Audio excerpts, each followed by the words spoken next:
Sa Majesté des Mouches. Sa Majesté des Mouches. Titre original, Lord of the Flies. Est un roman de l'auteur britannique William Golding publié en 1954. Et paru en France en 1956. L'histoire se déroule durant la Seconde Guerre mondiale. Prenant le prétexte de l'arrivée accidentelle d'un groupe d'enfants sur une île déserte du Pacifique. Il traite avec pessimisme de l'organisation sociale, du pouvoir et de la loi. Son titre est une traduction littérale du nom de Belzébuth. Divinité païenne considérée dans la tradition chrétienne comme chef des démons. Synopsis. Un avion transportant exclusivement des garçons anglais issus de la haute société s'écrase durant le vol sur une île déserte. Le pilote et les adultes accompagnateurs périssent. Livrés à eux-mêmes dans une nature sauvage et paradisiaque. 15 enfants survivants tentent de s'organiser en reproduisant les schémas sociaux qui leur ont été inculqués. Mais bien vite le vernis craque. La fragile société vole en éclats et laisse peu à peu la place à une organisation tribale, sauvage et violente bâtie autour d'une religion rudimentaire et d'un chef charismatique nommé Jack. Offrande sacrificielle, chasse à l'homme, guerre sanglante.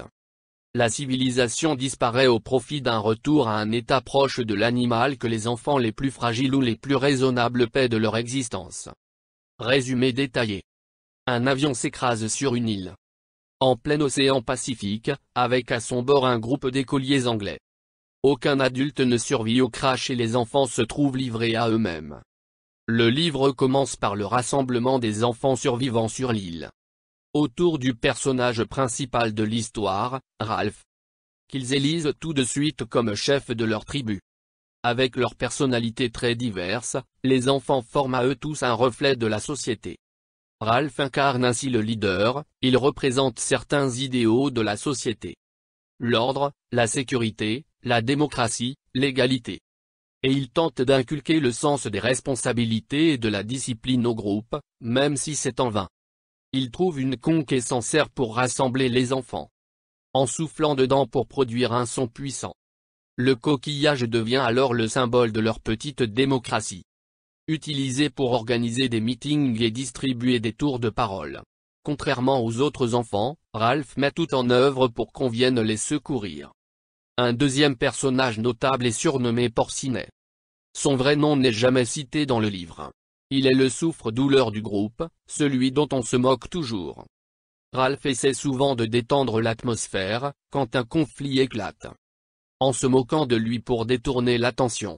C'est un garçon intelligent, avisé et qui a un grand sens pratique mais qui n'arrive jamais à se faire écouter à cause de son obésité.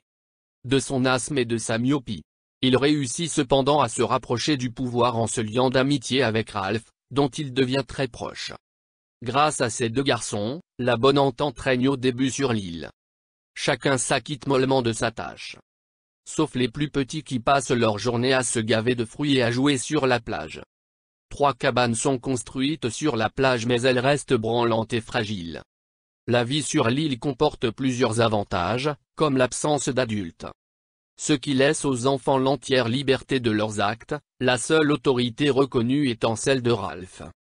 L'harmonie dans le groupe ne dure cependant pas très longtemps lorsque les conflits commencent à éclater entre Ralph et Jack Merridew, qui deviennent peu à peu ennemis. Jack est un garçon mince et anguleux, assez laid. Autoritaire. Dominateur et agressif. C'est un pessimiste, qui se concentre uniquement sur les plaisirs et qui ne croit pas à leur sauvetage. Il est jaloux du statut de chef de Ralph lorsque celui-ci a été élu et tente sans cesse de le déstabiliser, de le défier. Il est aussi le chef de sa propre bande, qu'il appelle ses chasseurs et qui sont les plus grands de l'île. Ralph leur a donné au début 2 tâches quotidiennes, d'une part, alimenter un feu dans la forêt pour qu'un bateau puisse les apercevoir et d'autre part, nourrir le clan en viande en chassant les cochons sauvages de l'île. Malheureusement, cette dernière tâche devient très vite une passion pour Jack et le feu est peu à peu délaissé, puis oublié, jusqu'à ce qu'un jour. Alors que Jack réussit enfin à tuer un cochon et arrive au sommet de son influence sur sa bande, un bateau passe à proximité de l'île sans apercevoir de fumée. L'événement marque une première scission dans le groupe. Même si Jack présente ses excuses devant Ralph, fou de rage. Jack invite le même soir toute la tribu pour manger le cochon tué et raconte ses exploits de chasse devant des enfants extasiés. Une nuit, un avion survolant l'île est abattu par un autre. Son pilote meurt dans l'explosion et son corps porté par son parachute se pose non loin du foyer des enfants. La découverte du pilote mort, sur une colline, avec son parachute déployé, met un terme définitif à la cohésion du groupe. Des jumeaux découvrent en premier le pilote, en pleine nuit, mais le prennent pour un monstre et fuient en courant vers le camp. Face à l'effroi des enfants devant la nouvelle, Jack décide que lui et ses chasseurs iront tuer ce monstre, mais finalement, Ralph et d'autres garçons partent aussi avec eux. Lorsqu'ils arrivent sur place, ils prennent peur et partent en courant devant la tête du mort, remuant à cause du parachute qui enflé se désenfle dans le vent. De retour sur la plage, Jack profite de la terreur des enfants pour traiter Ralph de poltron et demande un vote pour que celui-ci ne soit plus chef.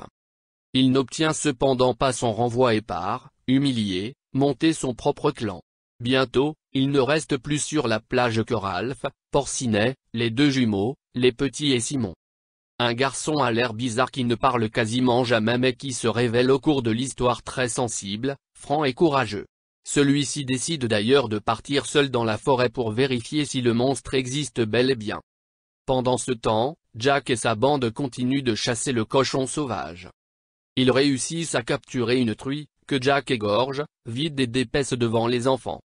Il pique la tête sur un bâton en guise d'offrande au monstre de la montagne et part vers la plage. Ralph continue d'alimenter un feu pour qu'un bateau vienne les chercher. Il invite lui et son groupe à venir au festin organisé et ceux-ci finissent par accepter. Simon est dans la clairière au moment où Jack et ses chasseurs tuent la truie. Il reste caché pour qu'ils ne le voient pas. Une fois qu'ils sont repartis, laissant derrière eux la tête du cochon sur une pique et ses tripes éparpillées par terre, Simon a une crise sans doute à cause de la chaleur étouffante qui règne dans la clairière. Il croit alors dialoguer avec Sa Majesté des Mouches. En anglais, le nom Lord of the Flies est une allusion à Belzébuth, un des noms bibliques attribués au diable, qui le menace ainsi que les autres enfants de l'île. Simon pense que c'est elle le vrai monstre. Il finit de délirer en s'évanouissant dans le sang du cochon. Quand il se réveille, il a du sang partout sur le visage. Il décide de partir rejoindre les autres mais, en chemin, il découvre ce que les jumeaux avaient pris pour le monstre, l'aviateur mort. Quand il arrive vers la plage et le festin, les autres enfants sont dans une sorte de transe où ils miment la scène de la chasse. Il arrive au milieu du groupe exténué, en rampant, en expliquant qu'il n'y a pas de monstre mais il est tué par les autres, qui ne l'ont pas reconnu. Cette mort accroît encore l'animosité entre les deux groupes, celui de Ralph avouant qu'ils ont assassiné leur ami et celui de Jack affirmant que le monstre s'était métamorphosé en Simon. Ceux-ci décident de faire une rafle dans l'autre groupe pour voler les lunettes de Porcinet, seul moyen d'allumer un feu. Ils réussissent à les prendre en détruisant les quelques cabanes restantes. Le lendemain, Ralph et son groupe lancent une expédition pour récupérer les lunettes, Porcinet étant aveugle sans elles. Ils arrivent à la forteresse des Roches, le camp de Jack, et aperçoivent les autres enfants déguisés en sauvages, le visage barbouillé de peinture. Roger, le garçon le plus méchant et cruel de l'île, tue Porcinet et les autres sont capturés, sauf Ralph qui réussit à s'enfuir. S'ensuit alors une longue course-poursuite entre Ralph et ses anciens camarades, où il se fait traquer impitoyablement. Les chasseurs décident d'allumer un feu pour le faire sortir de sa cachette mais c'est toute la forêt qui s'embrase alors. Pris de panique, Ralph retourne à la plage où il tombe sur un officier de marine qui a aperçu la fumée et a arrêté son bateau. Il s'abandonne alors à son chagrin et se met à pleurer sur la mort de son ami. Fin du résumé. Merci.